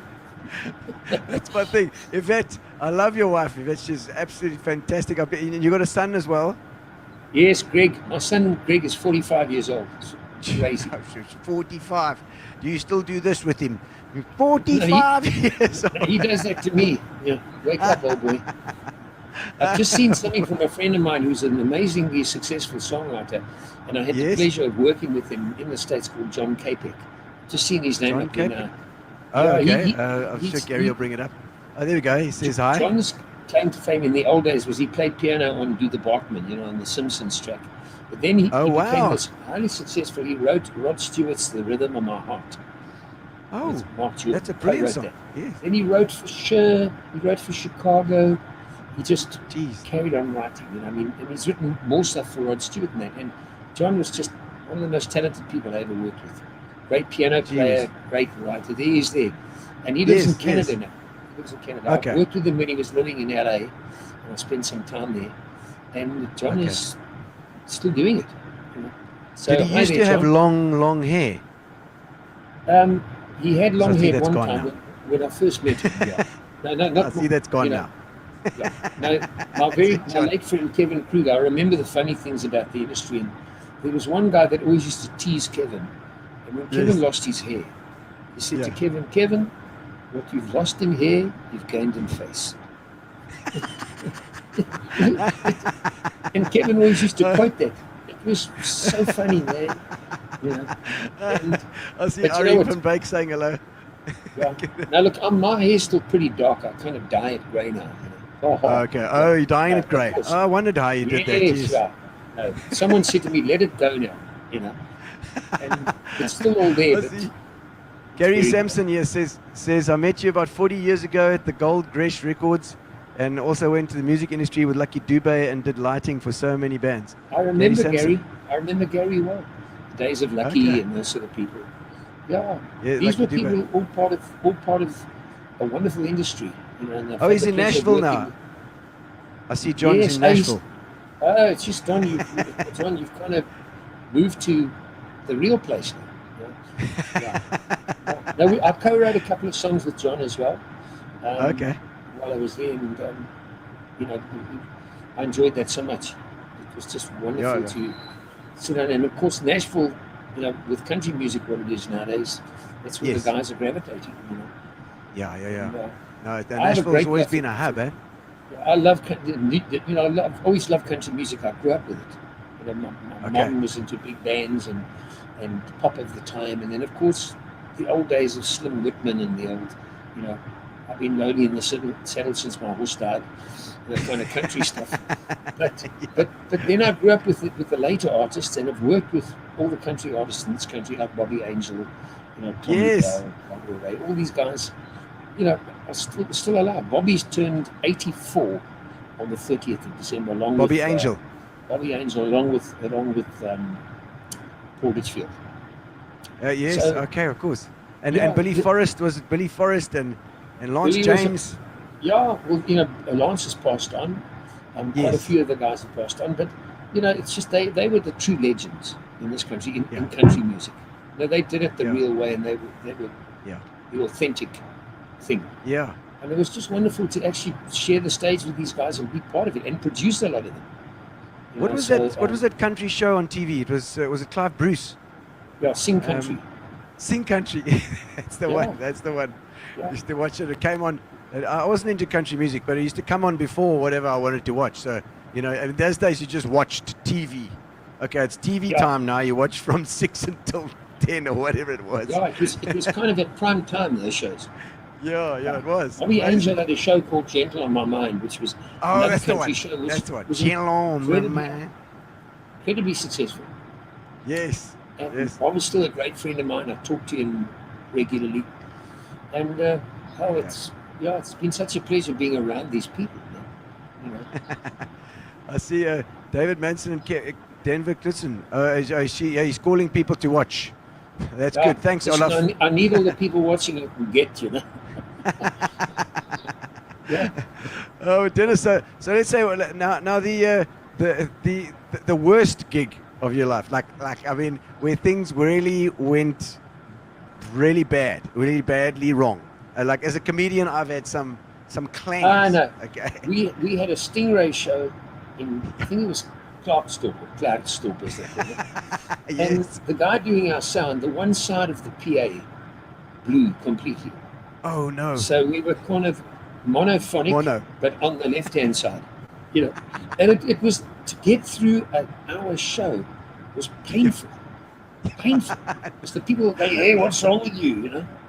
And then not that long ago, I did a gig in Potchefstroom, like 3-4 years ago.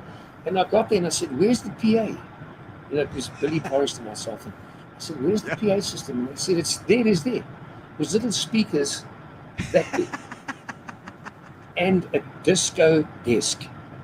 And a like really cheap microphone. And I said, is that it? They said, yeah. And we got the gig done. Man, I tell you what. I know. I've been there. You counted the seconds for every song you sang. I wanted to get home and forget about it. I'm sure. But the guys we've been there. thought it was adequate, you know what it's like. You know? Yes. Don't No, I worry, think don't bring it's your okay. drum kit. We'll supply one. And you Yo, get what yeah, you- no, get what you no, want. bad news. Yeah. Yeah, you know what it's like, you know. Yeah, It's- I said to the guys, I was the first gig we did with Boo, with Princess Leonie and Chris Chameleon and the guys. P. Omo. We did. I don't know if you ever saw Boo. play. no, but I knew who But they were. they were crazy bastards, and the stuff they were playing was insane. And I said, no, Princess Leonie said, no, you can use my drum kit, fine. I said, okay, we're playing Roxy Rhythm Bar, I'll use a drum kit. I got there, it was like a bass drum with a bat on it, and a floor tom, and like no cymbals. There was nothing to use. That's how he played his gigs, but it was cool. I made it work, but you make it Well, work listen, somehow. let's say if you're a good drummer, you'll make it work. You know? I don't know. You just Yeah. mur it. You clap it as hard as you can. No, that's it. And you're saying with small PAs, I mean, I think we also had a gig at the Westbourne Oval once for Red Nose Day. I think it was like 1990, I don't know, 6 or something. Yeah. And we got there, and they said, no, they had a PA system as well. Also had one of those PA Oh, systems. yes. It was Oh, yes. actually belonged to the puppet show that was just playing before us. That's it. And you were So part of you the know Punch and Judy band, you know. Puppet show. It's like Oh, Spinal man. Tap. Now I've done the odd That gig is- where they say, I said, where's the PA? They said it's in the roof. It was at a hotel at a corporate thing, singing through the speakers above Yes, the yes. roof. You know? Yeah, the little speakers in the roof. Yeah. Oh, there it is. Yeah. The mic's in the bar behind And that's the it, bar. yeah. It's a public address mic, you know. Yeah. They're wonderful. Yeah. You know, the one thing about it, you could laugh afterwards. Yes, you can. Yeah. But when you're there, you're thinking, oh God, now we're screwed. We're really screwed. No, there was Mike Brunt said he saw Danny Antil pour a drink over a guy's head during a Stingray concert once. Oh yes. That was it. You know, that was one of the things where the guy gave us a bit of stick. Nothing like a JB and soda over his head. You know, but you know, my dear friend, one of my closest friends ever was Danny. You know, he died 4 years Danny. ago. Oh, And sure, yeah, we yeah. all miss him terribly, man. He was a He's character. He a was a keyboard player, great musician. We worked a lot together. I did an album with him in 2010 called Take My Heart, which was a cover of all the not all, but a lot of South African ballads. And he was the producer, co-producer with me. And he was a special guy, man. Special. Oh man. Yeah, I never got to know him. I knew of him, but I never met him actually. But I think I met you in about 2010, 2011. I think 2011, eh? Yeah, Or properly. I mean, I'd met you. I Properly, met yeah. you before, like, briefly. Yeah, but do you remember being judges on the MSC Melody yes. ship? Eh? Yeah. And then Yeah, we did. Yeah. And then you and your boy going out and scuba diving Yes. on Madagascar. Yes, and, on the islands. I mean, isn't that beautiful? The ship's gigs. I mean, those are winners. they didn't exactly overwork you on the ship. No, just I fantastic. said to the cruise director, "What's the gig? I'm on the ship for 11 days." He said, 1 hour. Yeah, I said that every night. 11 days. He said, no, once. Once. Yeah. Once for 1 hour. That's all we had to do. 1 hour. And Two we were 40 there for minutes, 11 days. 30-minute sets or 40-minute sets around the dinner That's sittings, and the rest of the time, go and get a suntan. You know? Oh man. It was. So we used to sat together and had cocktails many times. It was fantastic. And Yeah, Yvette, and laugh. If, And just laugh. Yvette and laugh keeps and you laugh. keeps you grounded as well, eh? Oh boy, I've needed it, eh? I've needed it. You know? I'm sure. I'm You know, sure. but every now and then how long the- have you been married, Dennis? In 3 weeks' time, 50 years. 5. Whoa! Yeah. Gee whiz. I turned 50 actually the end of last year.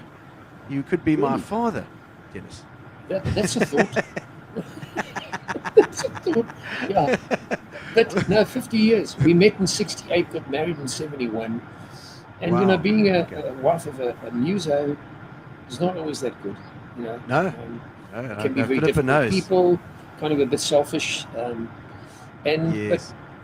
but she stuck it out, and thank you. She has indeed. Yeah. And And she's you a met her. wonderful lady.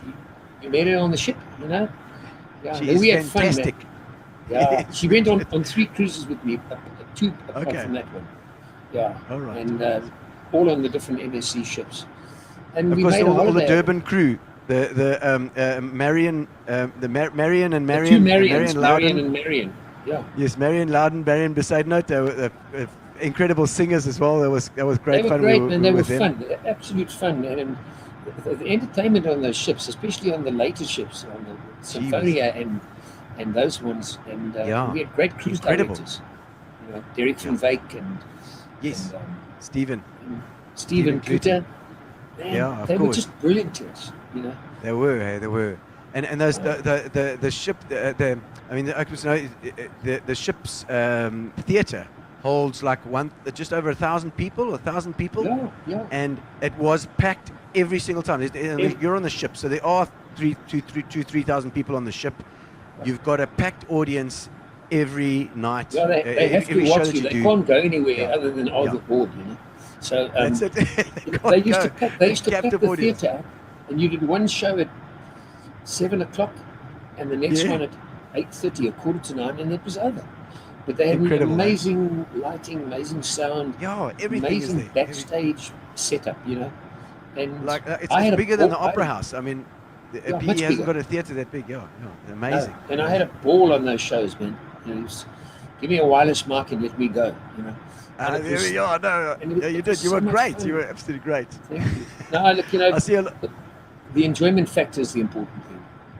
Yeah, it's true. It's true. If you're not enjoying yourself, you can't. That's why the bucket list is a good idea. I see a lot of people saying happy anniversary to you here. Thank you very much. Okay. Yeah. There Thank you. there we No. go. Congratulations from I Andrew. really Andrew Binning. How's it, appreciate Andrew? that. Yeah, thank you. I think. I'm just. I mean, look at this. If Gary's asking me for questions, no, but he wanted to know. He wanted to know about I thought he if was somebody gonna was ask me for my producing. phone number to pass it on Phone- to everybody. What's your phone number? What's your phone number? Yeah. Oh, but Dennis, what a pleasure to have you on the show tonight. I'm not going to keep you too long. You can go and have No, your not supper at all, now. man. You know, right now with the COVID thing, I've got my studio at home here. Yes. Finishing my songs and stuff, and the rest of the time I'm just plotting out the year to do something. Do you find you meaningful. write better? Do you write stuff better in the morning or the late nights? Morning's not I'm not a late sleeper, but morning I'm still a bit, you know, Groggy. together. And yeah, but I kind of write when I get into bed at night and store the song away, you know. Yeah, So right. yeah. Oh man. How do you store it? Do you record anything or do you write out something down? out comes the mobile phone or the cell phone Okay. with its recorder, and I've got over 500 ideas on there. And Jeez, not all okay. of them are great. Some of them are quite tough, Yeah. you know. But it lets me go back to them and say, oh, that's quite cool. You know? But actually, because that's an interesting thing. I haven't asked you, but that creative process, you know, do you have a set process that you go through? You know, do you have a shower, you go for a jog, and the blood goes to your head, and then you think of a tune? I think of stuff when I'm having a shower. I'll be like, ah. Well, I like to come. You know, we live in Muizenberg, and there's a lot of nice areas to walk, 2-3.5 k's. And at that time is a good time to actually reflect and put the song ideas together, because you haven't got anybody talking to you. You know, the whole Yes. thing is you've got time to compartmentalize the idea and say, when I get home, I better put this on my phone, otherwise Yeah. I'm going to forget. You know, Yes. invariably nowadays, people always say you dream about a song in a dream, and you wake up and you forget about it. You can't remember it. Yeah. Yes. And I've been fortunate. Sometimes I have remembered. Now, I recall seeing an interview with Paul McCartney, in fact, only a couple of days ago, where he said he wrote yesterday. He dreamed about the melody, and Jeez. he like- woke up and he remembered it. And the initial lyrics he wrote for that song was "Scrambled Eggs." Scrambled eggs. Da-da-da. Scrambled Then he eggs. finished the lyric later. And you'll see on When I various wake it, interviews you he taste so nice to me. yeah, that's exactly yeah. And exactly he just wrote. You know, you tend to sometimes write garbage lyric-wise. Yes. I'll write the real lyric when I've got the scanning of the song right. Now I'll write the lyric. Yeah. Yeah. But, You also do that. Do you think of a melody? Look, Judy's asking who would be your dream to produce. And there's so many people. You know, really, I would, you know, younger people. I'd love to work with the likes of, you know, if there was never an opportunity, and never probably would be. Yeah. But the people like the Ed Sheerans of this world, not necessarily Yeah. them, but that kind of person, a person That that kind of guy. Yeah. you can give them what you've got, impart what you've Yes. learned, and you know, rub off on their talent. Yeah, and then you mix And that those- whole thing together. And there's one. I mean, people like Adele and these singers are Yeah. out of this world. You know. Incredible, eh? And you know, there's these R&B singers, and I was fortunate working on a thing called Coca-Cola Pop Stars. Yes. I Oh, did yes, 5 yes, the shows Pop Stars, as of course. Music coordinator, stroke director, whatever they call me. Yeah. And I worked at discovering these new bands, and then we went to London to record the winning band called 101, and it was just absolutely marvelous working with these kids and being able to co-produce them with a guy called Pete Martin, who left South Africa years ago. Okay.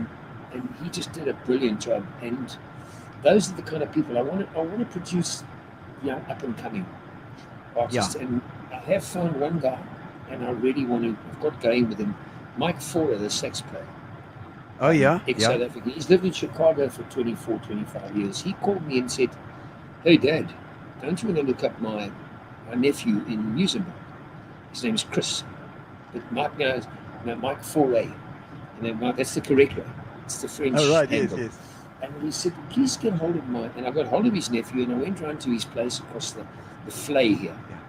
And Yeah. he Yes, picked yes. up his acoustic, and he played me a song and said, "Where do you come from?" You know, I said, "Come to my studio, we'll make a gap and start recording." And I've started doing that now. Okay. And that's one of the joys of being in this business, is doing something you really It's a love winner, doing. hey? And And I the mean, youngsters, and they've got this energy, man. and he's just the humblest, kindest guy you could ever meet, you know. And I mean, I'm about to send his track off to people, you know, and just to Oh, see what no. they think, to get some feedback. But you know, and I'm still able to stay in touch with that kind of thing. You know, I like the new breed of music. I like the new country music that's out there right now. You know? Yes. You know, I cottoned on to Keith Urban and Rascal Flatts long before they released them here. And I thought, Yeah, yeah. Isn't this stuff happening here? You know, Yeah. Um, Yeah. Gee and whiz. it never really did. You know, but time's coming. I think people are starting to shift their focus onto that kind of music in this country. And I really would like to be part of it somewhere. You know, Yeah. honestly. No, for sure. I mean, you've got everything's ready for post-COVID. That couldn't come soon enough, but it's a world-based thing. I mean, people are suffering out there terribly, you know. Yeah. Just No, people absolutely. are shutting down places where you I can't know. believe it. You know. And we are Entertainment as venues all over the world. musos, entertainers, we are built to bring people together, to put their arms around Yeah. each other and hug and kiss and sing together and breathe all over. You know, that's Yeah. our job. That's what. I had a gig about 3 weeks back down here on the Strand, in Cape Town. Yeah. And I got up there and I started doing my stuff, and I said, "Come on, guys, on the floor, man." And they jumped up, and the management ran out and said, "Sit down. You can't dance. You're not allowed to dance." Yes. So I just said to them, "Okay, just dance at your table." Yeah. Yeah, No, they got to do that. It was I know. What can you do? Quite No, weird. so I see People Mike not being Brand. able to respond. Yeah, I know for sure. Like, I can't. I see Mike Brand saying you got to hear Carrie Boyle sing. I know Carrie's voice, and she's got an awesome voice. It's got a set of Definitely pipes. inherited her dad's talent. She's a great Oh, singer. excellent. And she's a singing coach. You know, Oh, right. Okay. and doing incredibly well.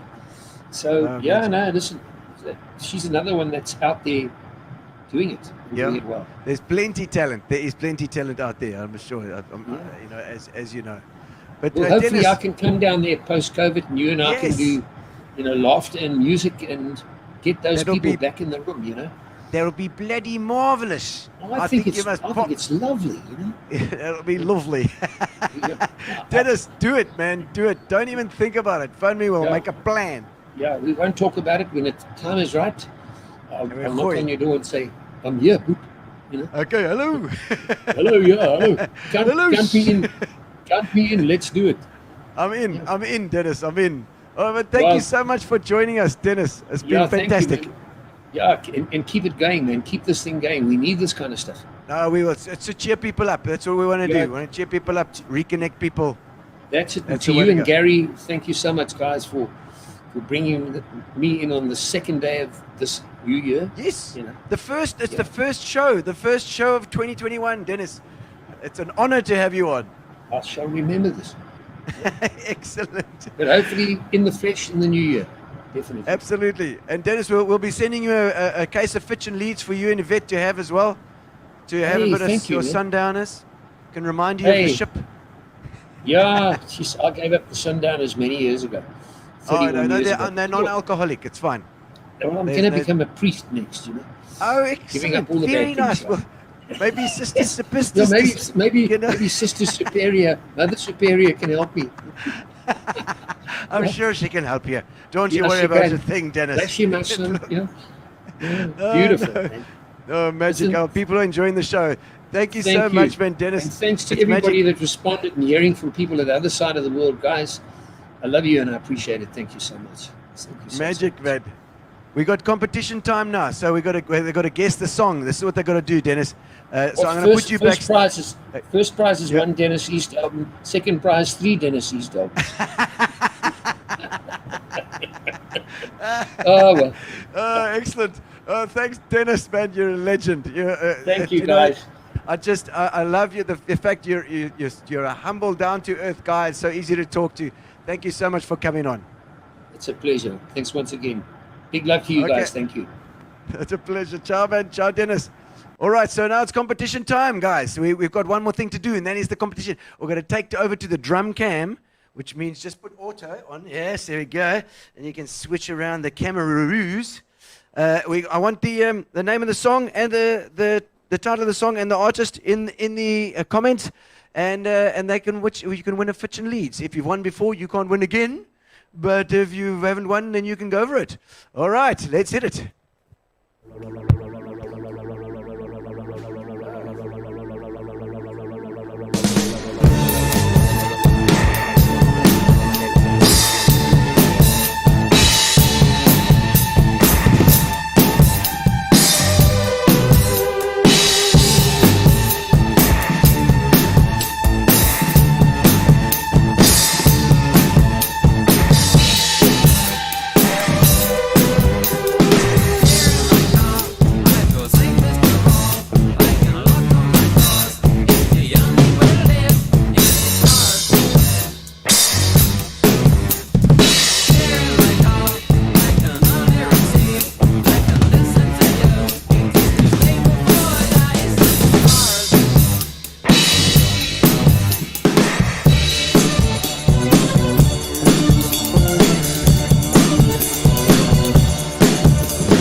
goodbye.